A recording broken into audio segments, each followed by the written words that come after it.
কি ভারতের স্ট্র্যাটেজিক স্বার্থ হচ্ছে আওয়ামী লীগকে ক্ষমতায় রাখা। আওয়ামী লীগকে ক্ষমতায় শুধু বললে ভুল হবে, আওয়ামী লীগকে নির্বাচন ছাড়া ক্ষমতায় রাখা। আমি প্রায় একটা কথা বলি, 2008 সালের আওয়ামী লীগ যেটা মোটা দাগে একটা ভালো নির্বাচন দিয়ে ক্ষমতায় এসেছিল, তারও ভারতের বিরুদ্ধে বেশ কিছু গাটস দেখানোর এক্সাম্পল আমাদের সাথে আছে। সেই সরকারটাই পারেনি 14 পর থেকে আর। সো ভারত চায় অনির্বাচিত একটা আওয়ামী লীগ। এটা যদি আওয়ামী লীগ ছাড়া অন্য কোনো দলও ভারতের হয়ে এই কাজটা করতে চায়, সে তাকে ক্ষমতায় রাখবে। ওকে, এখন যেহেতু আওয়ামী লীগ চলে গেছে, এখন যেহেতু এমন একটা সরকার এসছে, আমি আপনার সাথে একটা জায়গায় একটু দ্বিমত করবো যে ডক্টর ইউনূসের, আপনার যে পরের প্রশ্নটা ছিল, ডক্টর ইউনূসের যে স্ট্যান্স, আমি নিশ্চিতভাবেই যিনি রাজপথে যেরকম আলোচনা হয়, রাজপথে যে স্লোগান হয়, বন্যায় যদি মানুষ মরে চিকেন নেক থাকবে না রে, চিকেন নেক আমি এই করব সেই করব, এগুলো কোনোদিন কোনো সরকারি ভাবে পলিসি হতে পারে না, হয় না। কিন্তু ডক্টর ইউনূস বিরাট একটা শিফট করেছেন। আমি বলবো এই কারণেই ডক্টর ইউনূসের সরকারকে পছন্দ করছেন না। আমি একটু ধারাবাহিকভাবে কয়েকটা তথ্য দর্শকদেরকে স্মরণ করিয়ে দেই। প্যারিসে বসে শপথ নেওয়ার আগেও ডক্টর ইউনূস ইন্ডিয়ান মিডিয়ার সাথে ইন্টারভিউ দিয়েছেন। সেখানে উনি টিপিক্যাল যেসব প্রশ্ন আছে খুবই শক্তভাবে উনি এগুলো জবাব দিয়েছেন। জঙ্গিবাদ বাড়বে কিনা, শেখ মুজিবুর রহমানের স্ট্যাচু ভেঙে ফেলা, এগুলো নিয়ে উনি ফিরে আসার পর পিটিআই এর সাথে যে সাক্ষাৎকার দিয়েছেন খুবই স্ট্রংলি। এবং খুব মজার ব্যাপার, বাংলাদেশ এখন যা যা করছে, আমাদের প্রত্যেকটা border killing a strong protest করছে তাদের হাই কমিশনে। জনাব অমিত শাহ বাংলাদেশ থেকে উল্টো ঝুলিয়ে সোজা করে ফেলবেন, এই অমিত শাহ যখন টার্মাইট বলেছিলেন শেখ হাসিনার আমলে, আমরা অফিসিয়ালি কোনো প্রটেস্ট করিনি, এখন করছি। সো আমি কোনোভাবেই মনে করি না ডক্টর ইউনূস একই জায়গায় আছেন। কিন্তু আপনি নিশ্চয়ই এটা বোঝেন যে একটা সরকার যখন ক্ষমতায় থাকে, তিনি যখন দায়িত্বে থাকেন, ভারতের মতো একটা দেশকে, আমি বহুবার একটা কথা বলি যে ভারতের সাথে আমরা আসলে, আমি আমার ব্যক্তিগত অপিনিয়ন, শত্রুতার কোনো স্কোপ নাই। এটা আমরা যেমন বুঝি, ভারতকেও আসলে এটা বুঝতে হবে। সো বর্তমান সরকার এই একটা জায়গায় যথেষ্ট গার্ডস দেখিয়েছে। কোনো কোনো জায়গায় ধরুন ইলিশ পাঠানো নিয়ে কেউ কেউ সমালোচনা করছেন, ডিপ্লোমেসি কিন্তু এরকমই, আপনি 5টা টাফ কথা বলবেন, দু একটা জায়গায় আমার মনে হয় ডক্টর রহমান, আমি এই সরকারের পররাষ্ট্রনীতি যা দেখি, সেই পররাষ্ট্রনীতির মধ্যে আমি দেখি যে আওয়ামী লীগ সরকার, আপনি ঠিকই বলেছেন, আওয়ামী লীগ সরকার কোনো শক্ত প্রতিবাদ জানানে, অফিসিয়ালি অনেক বিষয়ে যেগুলিতে কথা বলা দরকার ছিল সেগুলি কথা বলে না, কিন্তু বাকি সবকিছু আছে সেম। যেমন এই সরকার আসার পরেই আমি মনে করেছিলাম যে অর্থনৈতিক দিক দিয়ে এই সরকারের উদ্যোগে চীনের সাথে কোনো রকম কোনো বড় চুক্তি হবে, বড় কোনো বিষয়ে নিয়ে কোনো একটা আন্ডারস্ট্যান্ডিং হবে, মানে যা কিছু বাণিজ্যের ক্ষেত্রেও, রপ্তানির ক্ষেত্রেও যারা এখানে কাজ করছে, ইন্ডিয়ান যে অভিযোগগুলো আমরা করে আসতেছিলাম সেগুলির ক্ষেত্রে কিন্তু সেরকম কোনো কিছু কিন্তু আমরা দেখি নাই। অর্থনীতি এবং রাজনৈতিক ক্ষেত্রে বড় কোনো মানে যেটাকে আমি আসলে বলি, সেই বুলিগুলি ছাড়া নতুন কোনো কিছু হয়েছে কিনা আমার ঠিক জানা নাই। আপনি নিশ্চয়ই এটা জানবেন। আপনি যদি, আমরা আসলে মানে আরো অনেক প্রশ্ন আছে, আপনি যদি একটু বলেন যে এগুলি তো আপনি পরিবর্তন দেখেন। আমি এটা দেখতে চাই, সেটা হলো ডক্টর ইউনূসের পিটিআই এর যে ইন্টারভিউ ছিল, সেখানে খুব স্পষ্টভাবে তিনি একটা কথা বলেছিলেন, ভারতের সাথে হওয়া চুক্তিগুলো, এমওইউ গুলো এবং চুক্তিগুলো পুনর্মূল্যায়ন করবেন। আমরা রিসেন্টলি খেয়াল করছি, এটা একটু বলা জরুরি, আমাদের অত্যন্ত অসম একটা চুক্তি হয়েছিল আদানির সাথে গোড্ডা পাওয়ার প্ল্যান্ট চুক্তি।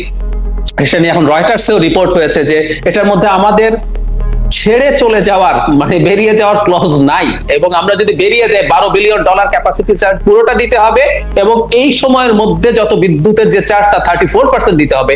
এইরকম অসম চুক্তি হয়েছে। সো এইটা, এছাড়া আমরা একটু সময় নেব, কারণ চুক্তিগুলো পুনর্মূল্যায়ন করা হচ্ছে। আমি এটা নিজেও দেখার জন্য অপেক্ষা করছি।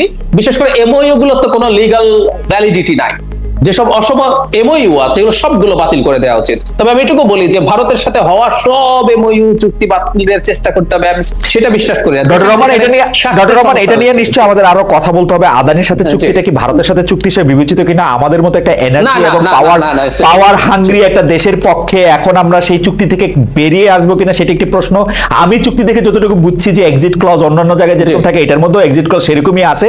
যাই হোক, হাউএভার এটা নিয়ে নিশ্চয়ই আমরা কথা আমরা বলতে পারবো, কারণ আমাদের দর্শক অলরেডি আমাকে আদানির লোক বলে ফেলছে কিনা আমি জানি না, বলেও ফেলতে পারে, যেহেতু আমি এটা নিয়ে আপনাকে একটা প্রশ্ন করেছি। কিন্তু আমাদের একটু এগোতে হবে, সেই জন্য আমরা একটু এগোই। আমরা হাসান আব্দুল্লাহ আপনার কাছে একটা জিনিস যোগ করে রাখি, ভারতের সাথে কোন রকম সমস্যা মানে চায়নার সাথে এক্সট্রা রিলেশনশিপ, আমি বিশ্বাস করি না। আমি দেখানোর জন্য যেমন পাকিস্তানে ভিসা লাগবে না, মানে পররাষ্ট্রনীতি তো অনেকটা পারসেপশন, সেই পারসেপশনটা প্রতিষ্ঠা করার জন্য বলছিলাম। আমি আবার ভিন্ন কথা মনে করি, কারণ হলো surprisingly somehow the previous regime এই দুইটা দেশের সাথে সুসম্পর্ক করতে পেরেছিল। আমি যোগ করে রাখি, চায়নার সাথে আমাদের অনেকগুলো অসম চুক্তি আছে, অপ্রয়োজনীয় প্রজেক্ট আছে, বেশি সুদের চুক্তি আছে। আমি দেখলাম সরকার এগুলো পুনর্মূল্যায়নের কথা বলেছে। একটা কথা যে যোগ করে শেষ করি, মাহাথির মোহাম্মদ যখন এইবার কিছুদিন আগে ক্ষমতায় এসেছিলেন, তিনি চায়নার সাথে অনেকগুলো চুক্তির পুনর্মূল্যায়ন করিয়েছিলেন।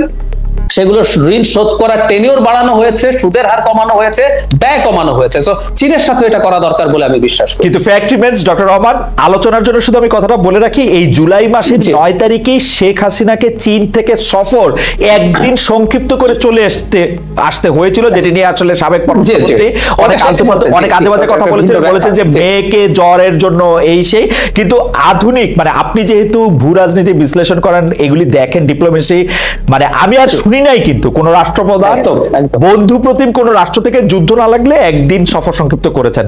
এটির একটি ইন্টারপ্রিটেশন কিন্তু চীন থেকে তাকে বের করে দেওয়া হয়েছিল, বা তাকে তার একটা ইন্টারপ্রিটেশন রাখ পর্যন্ত অনেকগুলো অসম চুক্তি হয়েছে। আমি প্রমাণ না, নিশ্চয়ই এটা নিয়ে আপনার সাথে খুবই আকর্ষণীয় আলোচনা করে আমি একটু হাসানের কাছে যাই।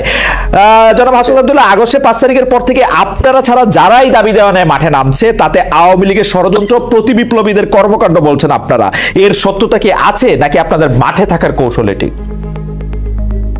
দেখেন, 5ই আগস্টের পর থেকে আজকে পর্যন্ত আমরা মনে হয় না যে ন্যাশনাল ইন্টারেস্টের বাইরে আমরা কোনো কিছু নিয়ে মাঠে নেমেছি। আমরা সবসময় প্রত্যেকটা রাজনৈতিক দলও কিন্তু বারবার বলেছে, এই যে সরকারটি এসেছে অন্তর্বর্তীকালীন সরকার, তাকে সময় দিতে হবে এবং তাকে শক্তিশালী অবস্থানে নেওয়ার জন্য তাকে প্রয়োজনীয় সময় এবং প্রয়োজনীয় লজিস্টিক সাপোর্ট দিতে হবে। সেটি নিয়ে রাজনৈতিক দলগুলোর কোনো ধরনের মত পার্থক্য নেই।